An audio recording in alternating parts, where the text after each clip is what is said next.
Option বাইংয়ের ক্ষেত্রে আপনাদের সাথে এই সমস্যাটা ঘটে কি না জানি না, কিন্তু আমার সাথে এটা হামেশাই ঘটে থাকে।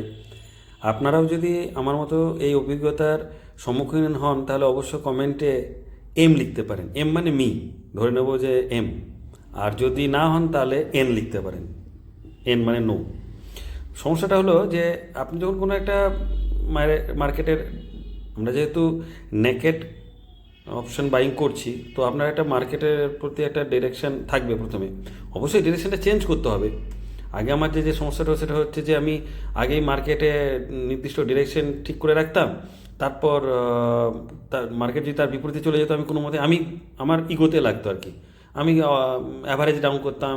মানে আমার এমনও আছে, পুরনো 2 বছর আগেকার আমি অপশানের যখন সেই ডায়েরিগুলো দেখি, তাতে দেখেছি 200 টাকার অপশান কিনে প্রিমিয়াম দিয়ে কিনেছি, দিয়ে তারপর সেইটা ইন্টারডে ট্রেড করার সেটা হয়ে গেল ক্যারি ফরওয়ার্ড, দিয়ে 2 দিন পরে বা তারপরের দিন সেটাই 4 টাকাতে বিক্রি করেছি। মানে 4 টাকাতে মানে প্রায় 96 টাকা লস, এরকমও ঘটেছে। তো এখন যে সমস্যাটা হচ্ছে আপনি ধরেন প্রথমেই একটা ট্রেড নিলেন। যেমন আজকে প্রথমেই আমি 386 টাকাতে 47,400 কল অপশান, তার আমি 5টা লট কিনলাম। প্রথমে কিছুটা প্রফিট দেখালো, কিন্তু আমি বললাম না, আমি তো 30 পয়েন্টের আগে তো নেবো না। এবং শেষে কি হলো, আমি সেখানে লস করে প্রায় 600 টাকার মতো আমার স্টপ লস হলো। স্টপ লস যদি আরও বড় হতে পারতো, সেটা নয় যে আমি ওই পয়েন্টে বেরিয়ে চলে এলাম। কারণ যখন আমি বুঝতে পারলাম যে আমার মোমেন্টামটা কলের অপশনে নেই, ঘুরে বেড়াচ্ছে ছোটো ছোটো, কখনো কখনো যাচ্ছে, তখন আমি বেরিয়ে চলে এলাম। কিন্তু তা না হতে পারতো, আমি কিন্তু বেশ 10-12 পয়েন্টের একটা প্রফিট নিয়েছিলাম। 1,000 টাকা, 1,200 টাকা, 1,300-1,400 টাকা যখন প্রফিট দেখাচ্ছে তখন আমি বেরিয়ে আসতে পারতাম। কিন্তু না, আমার তো আরও যাবে।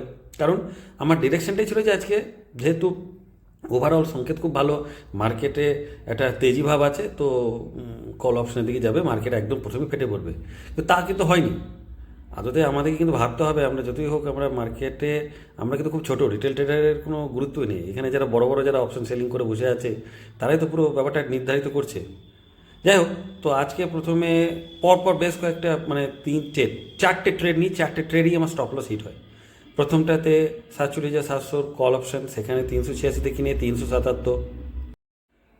তারপর যখন মার্কেট আবার একটু ঘুরে যায়, যখন আমি দেখি যে না, পুটের দিকে মার্কেটে একটা ঝোঁক, বা মার্কেট মনে হচ্ছে যেন আজকে একটা ব্রেকডাউন দিতে পারে, তখন আমি 47,300 পুটের 5টা লট 339-এ কিনি।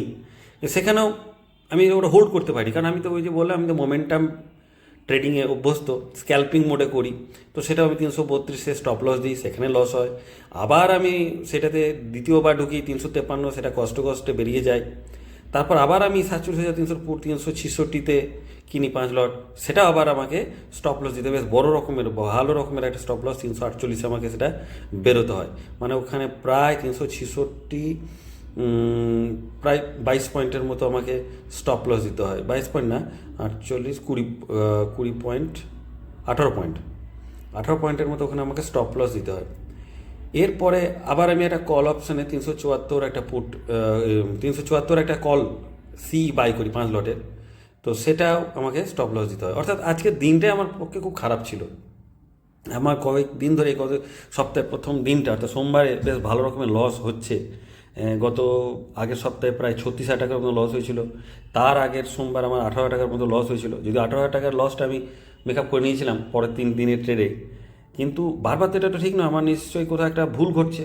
তো তার জন্য আজ আমি ঠিক করেছিলাম যে না, 4,000 টাকার মধ্যে যখন আমার লস দেখালো, যে চলো আমি আর আজকে ট্রেড করবো না। 4,000 টাকা আমি তো ম্যাক্সিমাম ধরেই নিয়েছি যে 1,500 থেকে 2,000 টাকা আমি লস করবো। সেখানে 4,000 টাকা লস মানে তো আমি আমার যে আহ, মানসিকতা যা ধরে রাখি, সেখানেও আমি আমার স্টপ লস এখানে তার থেকে বেশি হয়ে যাচ্ছে।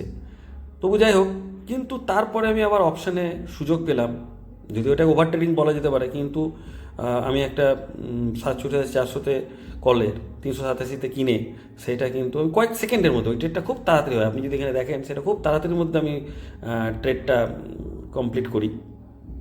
মানে এত তাড়াতাড়ি হয়ে যায়, একটা স্পাইক আসার সঙ্গে সঙ্গে সেখানে বেরিয়ে আসে, কারণ আমি বুঝতে পেরেছিলাম যে আবার ওরা ঘুরে আসবে, বেশিক্ষণ টিকে থাকবে না। তো সেইখানে আমি 387-তে কিনে 411-তে বেরিয়ে আসি। মানে প্রায় 13-11, 13-10-23, 24-25 পয়েন্টের আমি একটা প্রফিট করি।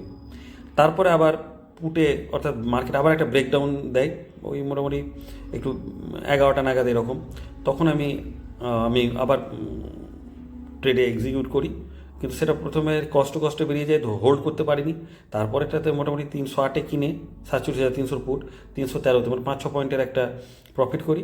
এবং শেষে আবার একটা মোমেন্টামে যখন আমি ট্রেড নিই, সেটাই 47,200 পুটে 324-এ কিনে 344-এ আমি সেই ট্রেড থেকে বেরিয়ে আসি। তো ওভারঅল আজকে আমি যেখানে প্রায় 4,000 টাকার মতো আমার লসে ছিলাম, সেখান থেকে সব মিলিয়ে 1,192 টাকা 50 পয়সা।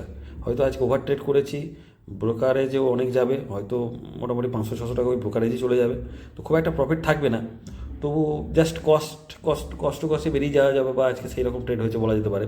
যদিও মার্কেট আছে, কিন্তু এখনও বলা যেতে পারে এই সোমবারের যে 3টে সোমবার আমি দেখলাম, খুব ট্র্যাফিক, খুবই মার্কেট খুব মানে সাধারণ, যে আমরা যারা নেকেড অপশন বাইং করি, যারা ট্রেন্ড বেসড ট্রেডিংয়ে অভ্যস্ত, তাদের ক্ষেত্রে খুব সমস্যা। অপশন সেলিংয়ের ক্ষেত্রে ঠিক আছে, তাতেও অপশন সেলিংয়েও স্টপ লস হিট করে যাবে যদি আপনি এটিএমে করেন, দূরের ওটিএমে করলে হয়তো হবে না। তো আজকে 1,192 টাকা প্রফিট আমার শেষ হয়। তো এইটা আজকে আমার অভিজ্ঞতা। আপনারা যারা ট্রেড নিয়েছেন বা আপনাদের যদি কোনো অভিজ্ঞতা থাকে, অবশ্যই কমেন্টে শেয়ার করতে পারেন। আর চ্যানেলটাকে ভালো লাগলে অবশ্যই চ্যানেলটাকে সাবস্ক্রাইব করুন, আমার পাশে দাঁড়ান। আর